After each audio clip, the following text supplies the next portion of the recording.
What is up, guys? I know I haven't been around for a while.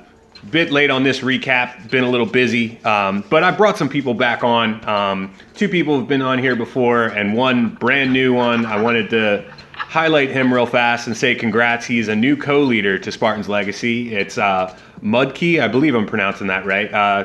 Say what's up, Mud. What's up? And I brought back Hex, or Hexazine. Say what's going on. Hey guys. And then I brought back Grizz, who's always welcome on my videos. Say what's going on, man. Hey, how's it going? All right, so we were up against North Remembers this last war. We had a bit of a rough patch there with our wars. Just wasn't firing right, and seems like we're back on track. Grizz, what do you think? I definitely think we're getting back on track. We've gotten a lot of good recruits in to replace some of the players we lost, and all of our OG guys are working together just like we did in Season 1, so people can expect big things. All right. Hex, what do you think about the 10v10s we have to show today? They worth showing off? Yeah, we got 4 of them, which is more than we've got the past couple wars. And yeah, they're pretty nice. And Mud, this is your first recap, so tell us something interesting about yourself. Help us get to know you. I like kitties. Oh, you like kitties. All right, I like that. I like that. All right, Grizz, you wanted to say something? Do I want to what? Do you want to say something real fast, or you said you wanted to bring something up? Right now I want to bring up that Mud's right. He likes kitty cats, man. He posts pictures of his cat all the time, and that shit's contagious. Our whole clan starts posting pictures of their cat. So basically what you're saying is Mud is addicted to pussycats. I think we're all addicted to Yeah, pussy. it happens. It happens. All right, so we had a little bit of struggle at 11v10 this war, right, guys? Am I remembering that right? 11v10 this war? Or no, 10v11. I'm sorry, I misspoke. Before that we struggled with 11v10. No, I'm 10v11, I think we were something, we might have been over, less than 50%. So yeah, a little bit of struggle. a little bit of a struggle. Okay. So the first raid I want to go over is actually by Mud. So whenever you're ready, Mud, take us through it. Have fun, the whole 9. Thank you. First, I want to start what I saw when I first scrolled through the enemy 10 spaces, and as usually, I start by the top one, and I was just like when I skipped to number 6, no, you have to go back, and looked again on it, and saw that I could maybe suicide my heroes for the enemy queen and an IT. And saw also then that the sweepers are pointing in different directions, so when I have to figure out the best IT for it, I have to choose the IT that the sweeper isn't on, so I can make the loons easier go for the IT later on the Laloon part.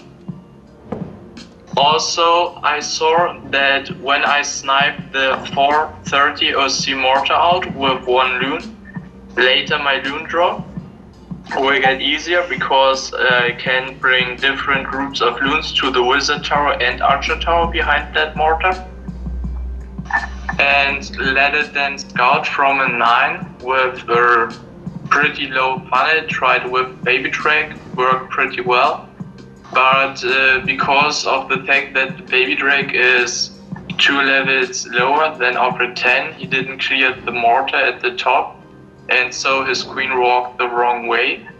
But you could also scout the wall breaker part on 1 OC, and so we were good to know that the wall breakers won't get hit by any traps. And now we can start Okay, whenever the you're ready. video Hit and play now, bud. and go. So first I dropped the funnel baby drake, then loon to snipe out the mortar, and after dropped my queen on the top. Had to go fast with the king to distract the cannon and bring the wall breakers.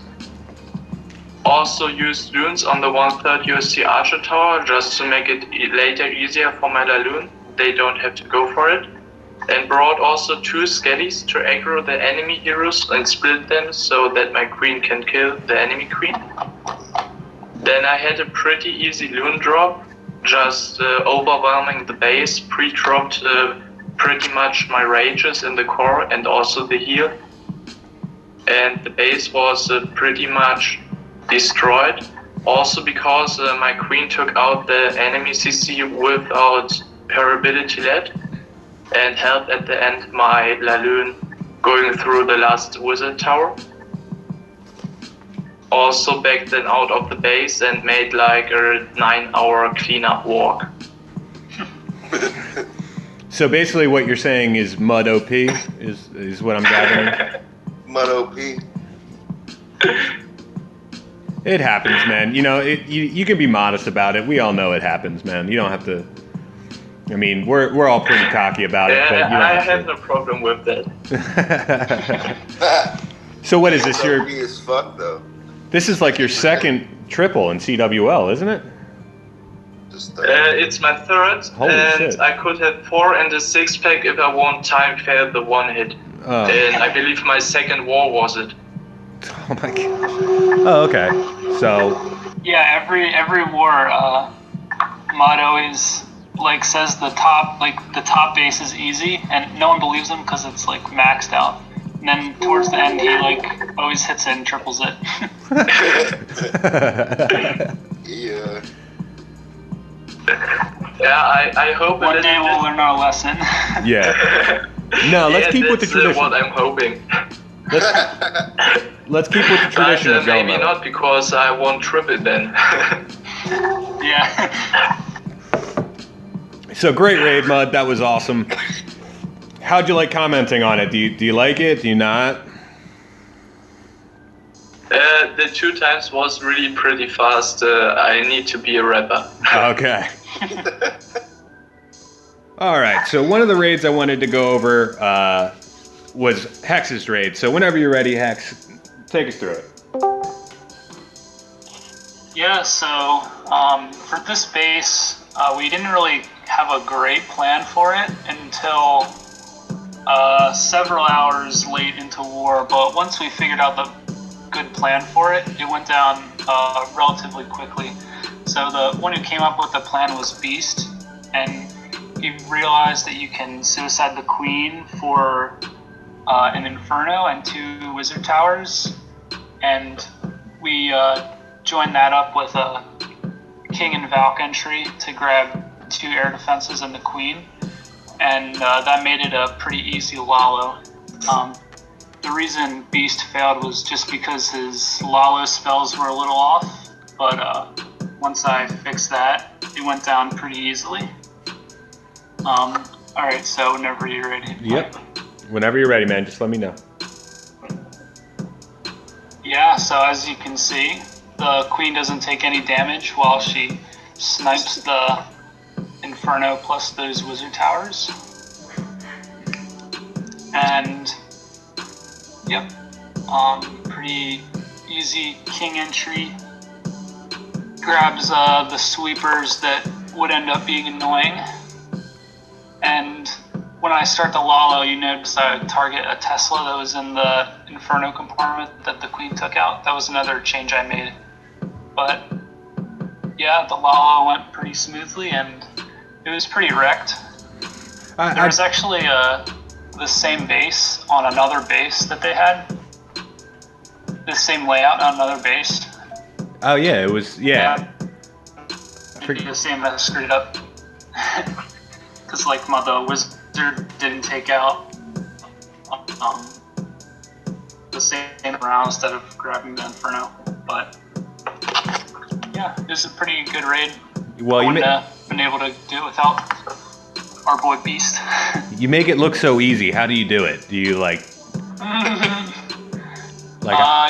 Cleanups are always a lot easier because you always know what to expect. You can look away at certain points up in there Gotcha. instead of needing to keep an eye on everything.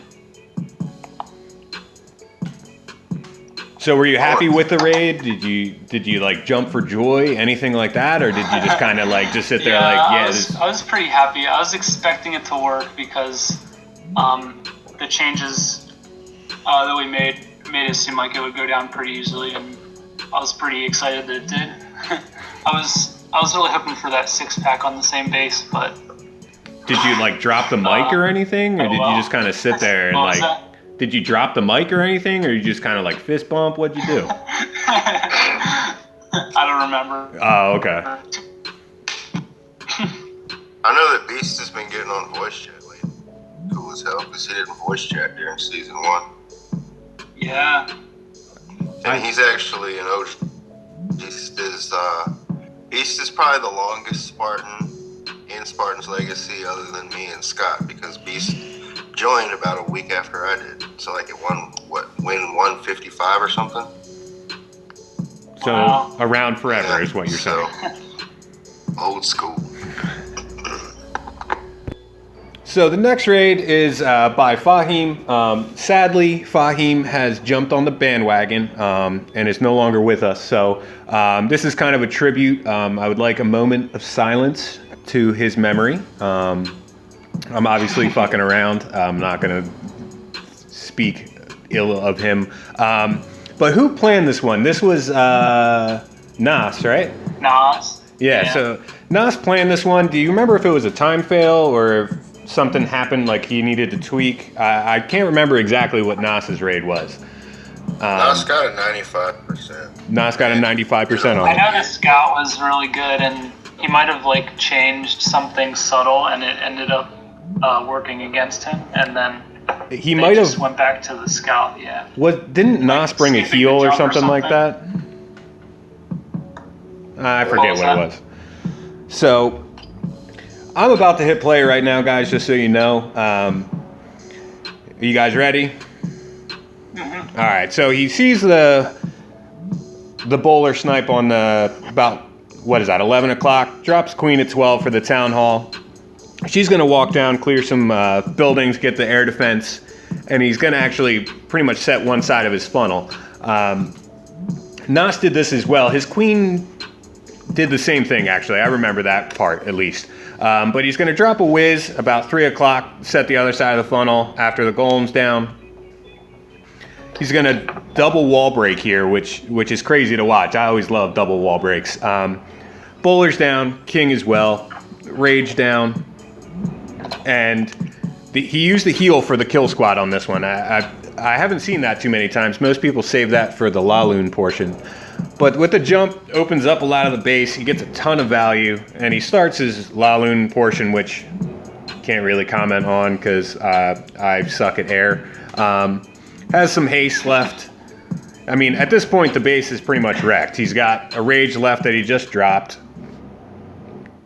Loon's still up. King's still up, but that doesn't matter at this point. And he started his cleanup early. Really, really awesome hit. I don't know. What did you guys think of the hit? Was it worth it? Was it not? What do you think? Yeah, it was good. It was good. I mean, was this the second hit? How many times did we hit this base? It was more than it should have been, probably. Like Okay. 3. 3. Oh, okay. All right. That was after Nas hit it the first time? Yeah, I think there was a scout, then Nas, and then Fahim got it. Oh, yeah. Well, Nas is he's actually one of our Town Hall 11s. He's got a new Town Hall 10 that he uses. So having him in the Town Hall 10, that's pretty dope, you know, because he got a 95%, which led to a triple. Yeah, it's not bad at all. All right, and another raid we wanted to go over is Sui's raid. Grizz, he's going to comment on it. Take us through it, man. Yeah, he's a badass motherfucker too, man. He was one of our top triplers in the first season, so props to Sui. This was actually the first triple we had this war. It was early in the morning, right when a lot of our American guys woke up, so it was a really nice thing to wake up and see. I got to watch it. It was pretty badass. But let's go ahead and hit play and see what he does. So the first thing he does is he drops his queen. And it's pretty interesting because he does, you know, he's got a golem and all this other stuff, but he's going to do a suicide queen. Where have we seen that before, Town Hall 11s? So he had a really creative idea to adapt this. He uses his queen to funnel, drops his golem and his king and his bowlers behind it, rages right through this open area. And if you notice, that Quake was badass. It stretched as far as the capabilities of a Quake will go. And he literally takes out, like a third of this base with just the kill squad. And the La Lune after that's just really easy. Gets that first Inferno down, drops the heal, and the rest is just fucking history, Crushes the space. So, he smashed it. When he shared this plan, I didn't think it would work. I didn't expect the kill squad to get as far as it did. Well, who just suicide cleans like that? He does? Yeah, it's like a Town Hall 11 dip style. Yeah. It's pretty legit. Pretty legit. So yeah, that was dope. Yeah. So he's pretty hot right now. Well, he's been hot for like ever, so I shouldn't say that. He's just pretty fucking good. All right, so usually on these recaps, we do 10v10s, maybe a dip, something like that. But we kind of thought it would be good to put in a 9v9, give a shout out to our nines. I didn't get to the undercover video this last week, so this is live replay captured. I'm sorry, it's not 2 times, but it's actually by Jason, Jason the Great. He's been stepping it up a lot recently, right, guys? He's been base building, everything like that, right? Jason's always been stepped up. Yeah. Honestly, he helps with base building and everything, and everybody saw the great story on our Twitter about how he broke his iPad and was going to have to quit, and our whole clan chipped in and bought him a new freaking iPad. So, and I guess he's stepped up even more since then. This is really appreciative and wants to show us that he's a badass motherfucker still. Yeah. All right, so I'm hitting play now, guys. Comes in with 2 golems, wizards the funnel. Jump right into the core. He sets up the funnel perfectly. Bowlers down, heroes going in. He brought a second jump just to get more of the base. This hit, he actually wrecks the base with basically the kill squad. He has only 12 loons, so, he's got 2 hounds and 12 loons for the backside of the base and ends up with a couple loons left up. It's a really nice attack. I know 9v9 is pretty standard with attacks, but it's pretty nice to see a little bit of a variation. I don't see too many attacks with that light of loons for the backside. But he does a good job. He's going to end up swagging like his queen ability, I think he swags a spell as well. It's still playing. I haven't gotten to that part. But just a great attack. Mud, what do you think about Jason? Is he pretty good? He's a pretty solid, badass motherfucker. Who dropping most times 9v9 6-packs. And even if he get a nice try, it is pretty easy to replicate and go over the raid. Yeah, I'd have to agree with that. He just picks bases apart really well. It's wrapping up. I know it's not 2 times 2, guys, so I'm sorry. This is like the longest part of the video that we have to record. So my bad on that part. I will change that for the future. So I'll just go down the list, starting with Mud. First recap. What did you think of the war? Fun? Were you hyped as shit for it? What did you do? I was pretty confident after sawing the first bases, and at the end, I was really happy about to have a 10v10 triple, also to have others getting 10v10 triples, and saw the motivation of the clan just to go into a CWL match and win with 6-star difference. Okay. Hex, what were your thoughts on the war, man? It was a good improvement from our last couple performances. We only had a couple dip fails and more triples than usual. And I think this will start us a nice streak going forward. All right, Grizz, and what were your thoughts? Give us your thoughts and then wrap us up. All right, I thought we're in the bounce back right now. You know, we had a few bad wars, and we're getting back on track. So this isn't what people should expect from us. We're in the beginning of the bounce back. You know, we're gonna keep coming back and fucking people up even harder, and we're gonna win our fucking division. I'll go ahead and call that right now. So, going to the playoffs, division leader. So that's just how it's gonna be. Right? Yeah, I fucking agree with that. I'll make the Babe Ruth call with you as well. There you go. So you want me to close it out now? Yeah, whenever you're ready, man. So I would have to say, this is Sparta. Now fuck off.